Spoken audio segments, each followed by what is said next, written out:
Le jeudi 5 septembre 2024 restera gravé dans l'histoire des relations sino-africaines, marqué par l'ouverture du sommet du Forum sur la coopération sino-africaine FOCAC dans l'auditorium du Grand Palais du Peuple à Pékin.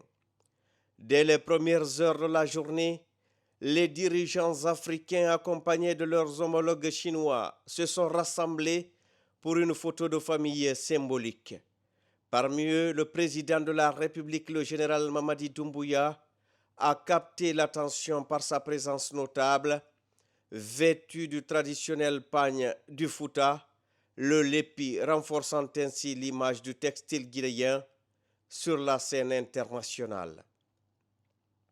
La cérémonie d'ouverture du sommet a officiellement lancé les discussions de haut niveau.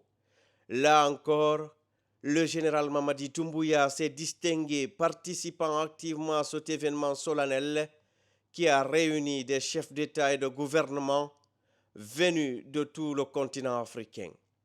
Cette première journée a été marquée par des échanges essentiels pour tracer la voie des futures collaborations entre la Chine et l'Afrique. Dans la foulée de l'ouverture, une conférence de haut niveau sur l'industrialisation et la modernisation agricole s'est tenue dans le grand auditorium du China National Convention Center, CNCC. Cet événement a permis aux leaders de discuter des stratégies pour approfondir la coopération dans des domaines cruciaux tels que le commerce, l'investissement, les infrastructures et la santé. Prenant la parole lors du tour de table des chefs d'État africains, le général Mamadi Doumbouya, dans un discours empreint de conviction et de détermination, a abordé des sujets essentiels touchant la vie des Africains en général et des Guinéens en particulier. Le président de la République n'a pas manqué de saluer la chaleur et la convivialité de l'accueil réservé par son Excellence M. Xi Jinping, président de la République populaire de Chine. Il a exprimé ses remerciements sincères pour l'organisation irréprochable de ce sommet crucial pour les relations entre la Chine et l'Afrique. Lors de son intervention, le président Doumbouya a également félicité le co-président africain du Forum, M.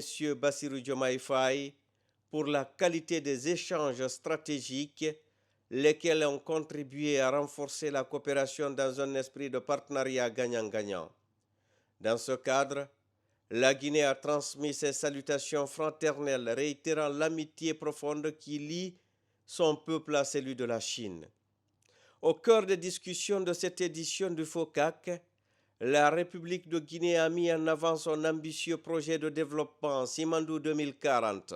Ce programme socio-économique qui repose sur un horizon de 15 ans accorde une place centrale au domaine, entre autres, de l'agriculture, l'industrie alimentaire et le commerce, l'éducation et la culture, les infrastructures, les transports et les technologies, l'économie, les finances et l'assurance, la santé et le bien-être. Ces secteurs, a rappelé le général Mamadi Doumbouya, doivent impérativement être modernisés pour faire face aux défis du continent africain. Je voudrais, avant de commencer, exprimer mes sincères remerciements à son Excellence, M. Xi Jinping, président de la République populaire de Chine, pour l'accueil chaleureux et la parfaite organisation du FOCAC 2024. En venant prendre part à la 9e édition du FOCAC, je voudrais aussi m'acquitter d'un devoir, celui de vous transmettre les salutations fraternelles du peuple souverain de Guinée.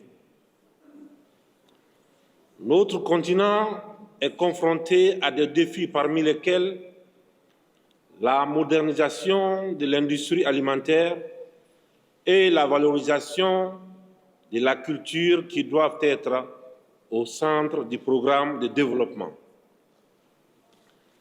C'est dans cette optique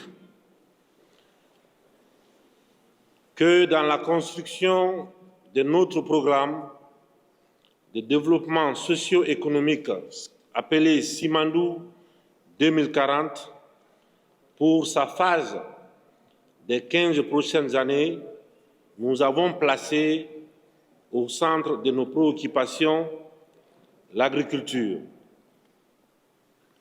l'industrie alimentaire, l'éducation et la culture. Nous sommes convaincus que la coopération Chine-Afrique devra relever le défi de la diversification des investissements sur le continent, l'accélération de l'industrie agroalimentaire et l'éducation pour faire face au défi qui est celui de la mondialisation. Que la République de Guinée reconnaît l'existence d'une seule Chine, qui est la République populaire de Chine. La Guinée, notre paradis, une terre de richesse, d'innovation, vous ouvre ses portes pour une communauté de biens partagés. Le président Mamadi Doumbouya a plaidé pour une diversification accrue des investissements chinois en Afrique, en particulier dans l'agro-industrie et l'éducation, qui sont des secteurs stratégiques pour répondre aux défis de la mondialisation. Le renforcement de ces secteurs permettra au continent africain de mieux s'intégrer dans l'économie mondiale tout en préservant ses atouts et ses richesses locales. Dans un geste de solidarité internationale, la Guinée a réitéré son soutien indéfectible à la politique d'une seule Chine. Ce principe fondamental reconnu par de nombreux pays africains renforce encore davantage les liens politiques et économiques entre les deux nations. Le chef de l'État a enfin lancé une invite ouverte aux investisseurs chinois et africains. La Guinée, notre paradis, terre de richesse et d'innovation, est prête à accueillir des investissements stratégiques. Cette ouverture au monde reflète la volonté de la Guinée de construire une communauté de biens partagés où le développement économique et social est au service de la prospérité commune. En tant que leader visionnaire, le général Mamadi Doumbouya continue de jouer un rôle crucial dans le renforcement des liens entre la Guinée et la Chine, témoignant de sa détermination à positionner son pays comme un acteur clé dans la dynamique de coopération sino-africaine.